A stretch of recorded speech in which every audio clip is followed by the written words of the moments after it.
वेळ आल्यावर बोलेन, काँग्रेसनं केलेल्या गुंगी गुडिया या टीकेला सुनेत्रा पवारांचं उत्तर. गुंगी गुडिया वक्तव्यावरून राष्ट्रवादी आक्रमक, माफी मागा म्हणत काँग्रेस कार्यालयात ठिय्या. राष्ट्रवादीच्या पदाधिकाऱ्यांनी शाई फेकून हर्षवर्धन सपकाळांचा पोस्टरही जाळला. सुनेत्रा पवार विमान अपघात अर्थ खात्यावर बोलत नाही. इंदिरा गांधींप्रमाणे सुनेत्रा पवारांनी दुर्गा होऊन दाखवावं. गुंगी गुडियावरून हर्षवर्धन सपकाळ यांचं थेट आव्हान. काँग्रेसने गुंगी गुडियाबाबतची पोस्ट त्वरित मागे घेऊन सुनेत्रा पवारांची जाहीर माफी मागावी. सोनिया गांधींसारख्या महिला नेत्यांच्या नेतृत्वातील पक्षाकडून महिला नेत्याविरोधात अशा भाषेचा वापर ही दुर्दैवी बाब. प्रफुल्ल पटेलांसह सुनील तटकरेंकडून ट्विट करत निषेध. पृथ्वीराज चव्हाणांच्या काँग्रेसला घरचा आहेर. गुंगी गुडियाबाबत केलेल्या पोस्टशी माझा संबंध नाही. सुनेत्रा पवारांबद्दल बोलताना पातळी सोडून बोलणं योग्य नाही. पृथ्वीराज चव्हाणांनी काँग्रेस नेत्यांना सुनावलं. काँग्रेस अतिशय खालच्या स्तरावर उतरते. सुनेत्रा पवारांनी गुंगी गुडिया म्हटल्यावरून मुख्यमंत्री फडणवीसांची काँग्रेसवर टीका. काँग्रेस खऱ्या अर्थानं मतिभ्रष्ट झालीय. एका भगिनीचा अपमान करणं निंदनीय. काँग्रेसने जनाची नाही मनाची तरी लाज बाळगावी. उपमुख्यमंत्री एकनाथ शिंदेंचा हल्लाबोल.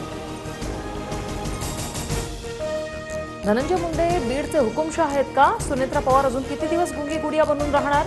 बीडमधील पत्रकार परिषदेतील व्हिडिओ पोस्ट करत काँग्रेसची टीका. तर मी साधा आमदार, मला का टार्गेट करताय? धनंजय मुंडेंचा सवाल. श्रीकांत शिंदेंसह शिवसेना खासदारांकडून अमित शहांची भेट. विधान परिषद उपसभापती सचिन अहिर देखील उपस्थित. ऑपरेशन टायगर नंतर शिवसेना खासदारांकडून शहांची दुसऱ्यांदा भेट. शिवसेना पक्ष आणि चिन्हाबाबत उद्या सुप्रीम कोर्टात सुनावणी. आम्हाला युक्तिवादासाठी वेळ द्या, सिब्बल यांची विनंती सुप्रीम कोर्टाकडून मान्य.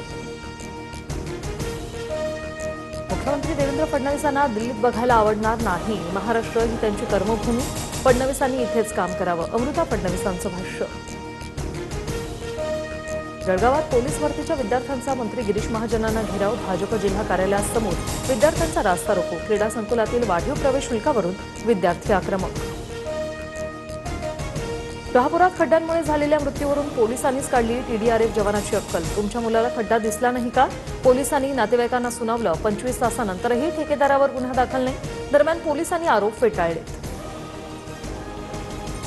टीडीआरएफ जवानाच्या कुटुंबावर शहापूर पोलिसांचं असं वक्तव्य दुर्दैवी. चौकशी करून संबंधित पोलिसांवर कारवाई करणार. गृहराज्यमंत्री योगेश कदम यांची माहिती. मुंबईमध्ये 2 कंत्राटदारांनी एकमेकांवर चाकू हल्ला केल्याची धक्कादायक घटना. एका टेंडरवरून बीएमसीच्या एफनॉर्थ वॉर्ड ऑफिससमोर राडा. हाणामारी झाल्याचाही संशय. बीजेपीचे संस्थापक अभिजित दिपकेंविरोधात दिल्ली पोलिसात तक्रार. सोशल मीडिया इन्फ्लुएन्सर फैजान अन्सारीवर दिपकेंच्या माणसाने हल्ला केल्याचा आरोप. गृहमंत्री अमित शहांवरून आजही संसदेत गदारोळ. लोकसभा आणि राज्यसभेचं कामकाज उद्या सकाळी 11 वाजेपर्यंत तहकूब. राम मंदिरावरून विरोधकांचा गदारोळ.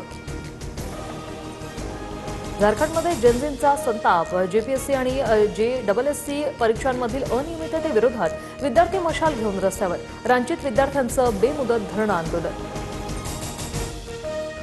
त्रिपुरा विषाणूसह गुजरातमध्ये थैमान. मेंदूला सूज येऊन 22 चिमुरड्यांचा दुर्दैवी मृत्यू. सँडफ्लायमुळे प्रसाराची धास्ती. आतापर्यंत 35 रुग्णांचे अहवाल पॉझिटिव्ह. आरोग्यमंत्री प्रफुल्ल पानसरिया यांची माहिती. मराठवाड्यासाठी दिलासादायक बातमी. जायकवाडी धरणातील पाणीसाठा 94%वर. 18 दरवाजातून गोदावरी नदीपात्रात पाण्याचा विसर्ग. नदीकाठच्या गावांना प्रशासनाकडून सतर्कतेचा इशारा. जळगावातील गिरणा धरण 100% भरलं. 22,284 क्युसेकनं पाण्याचा विसर्ग सुरू आहे. जिल्ह्यातील 175 गावांच्या पिण्याचा आणि सिंचनाची चिंता आता दूर झाली आहे. उद्याच्या बैठकीसाठी सीजेपीचे सदस्य संभाजीनगरात 2 दिवस अभिजित दिपके यांच्या निवासस्थानी बैठक होणार आहे. या बैठकीत पुढची दिशा ठरवली जाईल.